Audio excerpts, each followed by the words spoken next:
Bismillahirrahmanirrahim. Assalamualaikum warahmatullahi wabarakatuh. Perkenalkan, nama saya Muhammad Zuhair Hamzah, NIM 60900121028. Saya adalah mahasiswa dari Universitas Islam Negeri Alauddin Makassar. Pada kesempatan kali ini saya akan membawakan sebuah materi yang bertemakan bijak dalam bermedia sosial. Baiklah, perkembangan media sosial pada saat kali ini masih menjadi hangat-hangatnya. Di Indonesia, media sosial diibaratkan seperti nasi yang sudah menjadi kebutuhan pokok masyarakat Indonesia. Pasalnya, karena menurut data dari We Are Social, perusahaan asal Inggris, pada Januari 2020 terungkap bahwa 175,4 juta penduduk Indonesia telah menggunakan internet dan 160 juta telah menggunakan media sosial dari total 272,1 juta keseluruhan penduduk. Artinya, jika dipresentasikan, ada sekitar 59% jumlah penduduk Indonesia yang aktif menggunakan media sosial. Dari total penggunaan media sosial itu, YouTube menjadi platform yang paling banyak diakses di Indonesia dengan 88%, diikuti WhatsApp 84%, Facebook 82%, Instagram 79%, dan media sosial lainnya. Di tengah pandemi COVID-19, konsumsi medsos masyarakat meningkat. Hal ini lantaran kebijakan physical distancing yang dikeluarkan oleh pemerintah. Alhasil, aktivitas komunikasi masyarakat lebih banyak dilakukan di media sosial. Bahkan, sebagian masyarakat tidak hanya menggunakan medsos sebagai media komunikasi, tetapi juga sumber informasi yang dipercayai. Padahal, tidak semua yang diunggah di media sosial, baik itu berita ataupun hal media yang lainnya, itu bisa kita anggap valid.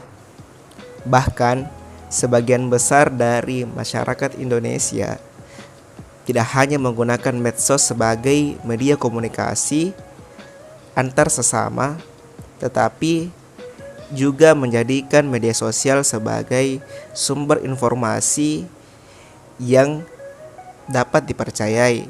Padahal tidak semua berita yang ada di media sosial kita bisa menganggapnya valid, karena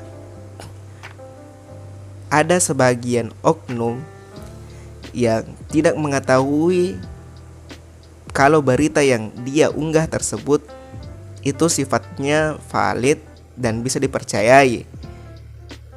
Dengan iming-iming AdSense atau uang, maka sebagian oknum tidak peduli lagi pada dasarnya berita itu benar atau salah.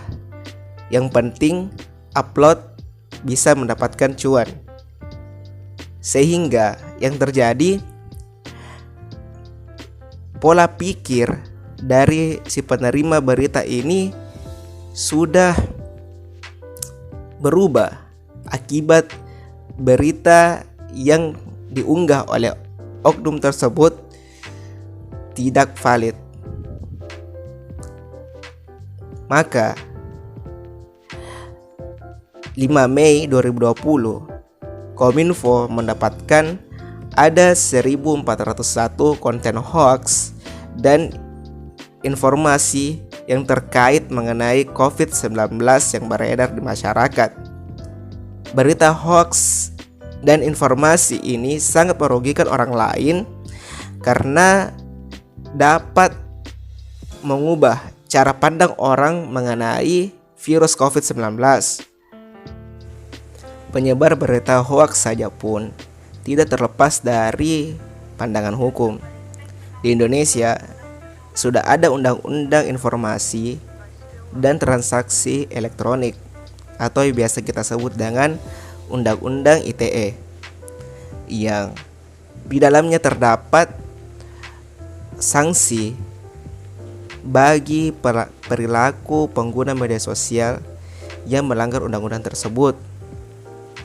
Oleh karena itu, kita harus bijak dalam bermedia sosial. Media sosial harus kita gunakan dengan bijak agar tidak mengubah budaya yang sudah diterapkan di dalam negeri Indonesia, yaitu budaya ramah dan toleran. Dalam penggunaannya itu kita diberi kebebasan agar kita bisa berkomunikasi dengan siapa saja.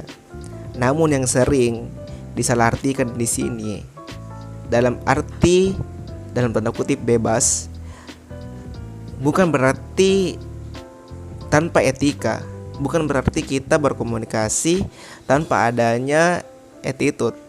Akan tetapi hadirnya media sosial seperti diibaratkan dengan pisau bermata dua. Di satu sisi bermanfaat, bisa mendatangkan sumber-sumber pengetahuan bagi kita dan bisa meningkatkan skill kita, baik itu soft skill maupun hard skill kita. Namun di sisi lainnya, media sosial bisa menimbulkan efek negatif bagi masyarakat. Tidak sedikit permasalahan sosial yang terjadi karena kurangnya kesadaran masyarakat dalam bermedia sosial, justru mendapatkan berita yang tidak benar, seperti yang saya katakan tadi, seperti berita hoax, berita yang sengaja diliput oleh pengunggah berita tersebut, dan semacamnya. Maka dari itu, pentingnya kita mengetahui etika dalam berkomunikasi.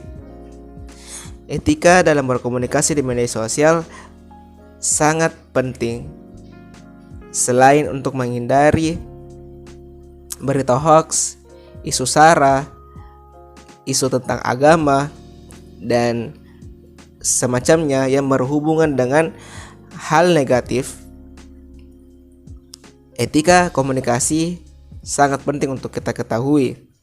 Yang pertama, mengenai etika dalam penggunaan komunikasi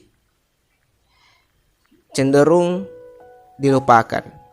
Hal ini dibuktikan dengan masih banyaknya kata-kata kasar yang kerap kita temui di berbagai platform media sosial. Bahasa yang mesti kita gunakan harus baik dan sopan, dan seusahakan mungkin untuk tidak menyinggung pihak lain, karena bisa terjerat dalam undang-undang ITE. Yang kedua, hindari penyebaran isu sara dan hal negatif lainnya. Langkah baiknya jika kita menyebarkan informasi yang mengandung isu sara, suku, agama, dan ras, serta hal negatif lainnya pada jejaring sosial. Nah, biasakan untuk menyebarkan hal-hal yang bermanfaat, seperti self-development, pengembangan diri, skill, pengetahuan dan lainnya, ilmu agama, dan lain-lain. Karena banyak sekali yang bermanfaat di media sosial yang bisa kita sharing kepada keluarga, teman, sahabat, dan orang lain. Yang ketiga, jangan terlalu mengumbar data pribadi kita, semacam KTP, nomor telepon, email, alamat rumah, dan lain-lain. Karena hal tersebut akan menjadikan informasi bagi mereka yang melakukan tindak kejahatan pada diri kita, seperti menggunakan data pribadi kita dalam peminjaman online. Alangkah baiknya apabila kita menerapkan etika dalam berkomunikasi, maka kita bisa terhindar dari hal-hal yang tidak kita inginkan di media sosial. Maka pergunakanlah media sosial sebaik dan sebijaksana mungkin, terlebih dalam hal penyebaran informasi. Dan biasakanlah berpikir sebelum bertindak, sebelum mengunggah berita, sebelum sharing kepada orang lain, sebelum mengomentari postingan orang lain. Karena jika kita berpikir secara sadar, maka kita bisa memfilter, kita bisa menyaring hal-hal yang bisa menyebabkan ketersinggungan dan berita yang tidak senonoh. Terima kasih atas sharing pada kali ini. Semoga bisa bermanfaat untuk kita semua. Kurang lebihnya mohon dimaafkan. Wabillahi taufiq wal hidayah. Wassalamualaikum warahmatullahi wabarakatuh.